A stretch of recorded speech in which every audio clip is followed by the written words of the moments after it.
जर तुम्ही गाडी चालवत असाल आणि फास्टॅग वापरत असाल तर थोडं थांबा, हा व्हिडिओ पाहूनच जा। फास्टॅग वापरायचं असेल तर तुम्हाला 31 जानेवारी आधी एक महत्त्वाचं काम पूर्ण करावं लागणार आहे, नाहीतर तुम्हाला तुमचा फास्टॅग वापरता येणार नाही। ते काय काम आहे आपण जाणून घेऊया या व्हिडिओच्या मागे। नमस्कार, मी प्रसाद यादव, एबीपी माझामध्ये आपल्या सर्वांचं स्वागत आहे। नॅशनल हायवे अथॉरिटी ऑफ इंडियाने सोमवारी वन व्हेइकल वन फास्टॅगचा उपक्रमाचा शुभारंभ केलाय। यासाठी फास्टॅगचं केवायसी करणं कंपल्सरी करण्यात आलंय। केवायसी केलं नाही तर तुमच्याकडचा फास्टॅग निष्क्रिय किंवा ब्लॅकलिस्ट केला जाणार आहे। त्यानंतर फास्टॅगमध्ये पैसे शिल्लक असले तरीही पेमेंट होणार नाहीये। एवढंच नाही तर टोलनाक्यावरही दंड भरावा लागणार आहे। फास्टॅग केवायसीसाठी 31 जानेवारी 2024 ही डेडलाईन देण्यात आली आहे।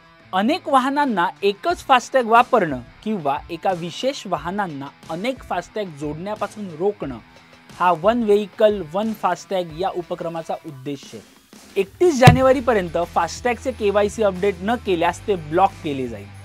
नॅशनल हायवे अथॉरिटी ऑफ इंडियाने 15 जानेवारीला नवी अधिसूचना जारी केली। फास्टॅग ग्राहकांना रिझर्व्ह बँक ऑफ इंडियाच्या नियमानुसार फास्टॅगसाठी केवायसी प्रक्रिया पूर्ण करण्यास सांगण्यात आले। एबीपी माझा, उघडा डोळे बघा नीट।